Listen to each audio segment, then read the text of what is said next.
رسول رحمت صلی اللہ علیہ وآلہ وسلم کی بعثت مبارکہ میں سب سے پہلے جو ان کی اللہ کی طرف سے ڈیوٹی لگی وہ یہ ہے کہ وہ کتاب کی آیات کو تلاوت فرمائیں گے۔ اس کے بعد وَيُعَلِّمُهُمُ الْكِتَابَ وَالْحِكْمَةَ، صرف تلاوت قرآن ہی نہیں فرمائیں گے بلکہ لوگوں کو کتاب کی تعلیم بھی ارشاد فرمائیں گے۔ اور آج اس مادی دور میں جب مادیت عروج پر ہے اور دین کے نام پر، دنیا کے نام پر جس طرح بھی کسی سے بن پڑتا ہے وہ مادیت کو فروغ دے رہا ہے، آج بھی نبی کریم صلی اللہ علیہ وآلہ وسلم کی انہی تعلیمات کو آگے لوگوں تک پہنچانے کی ضرورت ہے، اور بعثت النبی کے جو مقاصد ہیں ان کو ہمیں ہمہ وقت پیش نظر رکھنا ہوگا۔ اللہ رب العالمین نے ارشاد فرمایا کہ وہ کتاب و حکمت کی تعلیم ارشاد فرماتے ہیں۔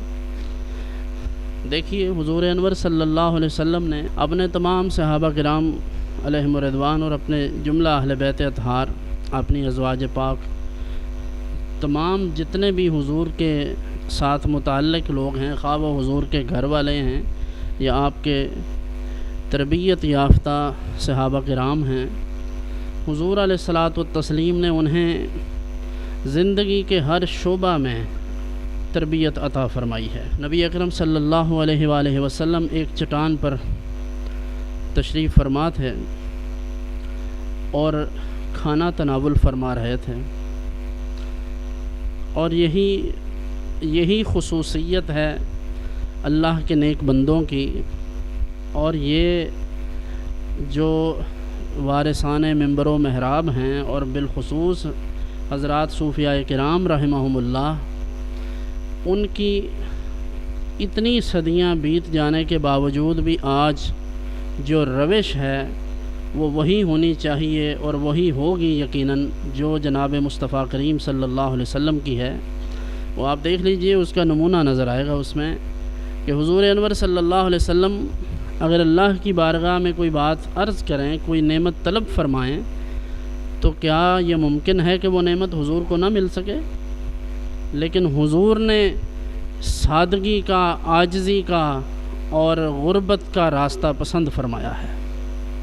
یہی سبب ہے کہ حضور صلی اللہ علیہ وسلم تشریف فرما ہیں ایک چٹان پر راستے میں کہیں، اور حضور کچھ تناول فرما رہے ہیں۔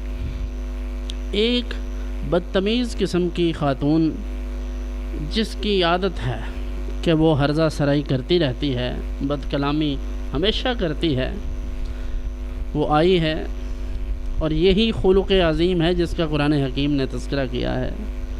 اور صبر، تحمل، بردباری، جب یہ سب اکٹھے ہوتے ہیں تو خلق عظیم ہوتا ہے۔ اس نے جیسے ہی حضور کو اکیلے پایا تو اس نے سوچا کہ کیوں نہ کوئی ایک آدھ بات کر لوں۔ عادت سے مجبور ہوتے ہیں بعض لوگ، بولنے کی عادت ہے۔ اس نے کہا کہ کیسے بیٹھے ہیں آپ، غلاموں کی طرح بیٹھ کر کھا رہے ہیں؟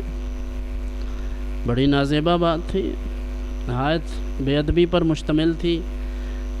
جواب تو یہی بنتا تھا کہ حضور یہ فرما دیتے، یعنی اگر ہمارے لوگوں کی عقلوں کی بات کی جائے تو پھر اسی طرح کا جواب ہونا تھا کہ حضور اسے فرماتے کہ تم کیسی بدتمیزی کر رہی ہو۔ لیکن حضور انور صلی اللہ علیہ وسلم نے ازرہ عاجزی انکساری ارشاد فرمایا کہ مجھ سے زیادہ اللہ کا عاجز بندہ اور غلام کون ہو سکتا ہے؟ اللہم صلی علی سیدنا محمد وعلی آل محمد۔ یہ جواب صرف حضور کی ذات گرامی سے ہی تصور کیا جا سکتا ہے کہ اتنی بڑی بدتمیزی کے بعد حضور یہ فرمائیں۔ اس کے بعد اس نے اسی پر بس نہیں کی، جواب اس کو جب یہ ملا تو شرمندہ ہو گئی، پھر اسی میں سے اگلی بات نکالی، اس نے کہا کہ اکیلے کھاتے جا رہے ہیں، مجھے نہیں کھلائیں گے؟ حضور نے فرمایا تم بھی کھا لو۔ اب جب اس کے سامنے کھانا پیش کیا تو اس نے کہا کہ آپ کھلائیں مجھے۔ حضور نے اپنے ہاتھ سے اس کے قریب لقمہ کیا تو اس نے کہا یہ نہیں کھاؤں گی، جو آپ کے منہ میں ہے، جو چبا رہے ہیں وہ دے دیں مجھے۔ حضور نے منہ سے نکال کر وہ دیا تو پھر قسمت بدل گئی۔ پھر اس کے بعد یہ کھانے کے بعد ساری زندگی اس کے منہ سے کوئی فضول بات نہیں نکلی، اس کی زندگی بدل گئی۔ وَإِنَّكَ لَعَلَىٰ خلق عظیم، یہ ہے خلق عظیم۔ تو حضور انور صلی اللہ علیہ وسلم نے اپنے پاس بیٹھنے والے صحابہ کرام اور پھر حضور کے اہل بیت اطہار، اور پھر ظاہر بات ہے کہ جو پاس بیٹھنے والے تھے وہ کوئی ایسے لوگ نہیں تھے کہ صرف وہ اپنے تک ہی باتیں رکھتے ہیں۔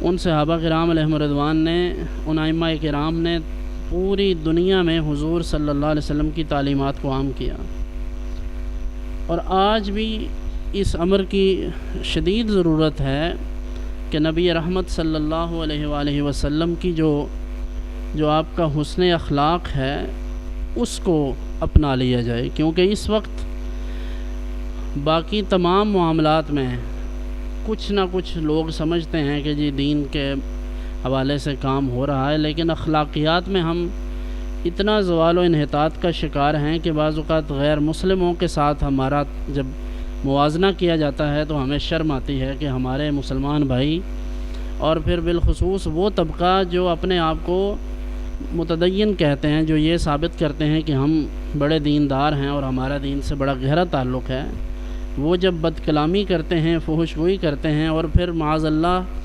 برسر منبر جب گالیاں اور بدتمیزی وغیرہ کی جاتی ہے تو یقیناً نبوی تعلیمات اس کی اجازت نہیں۔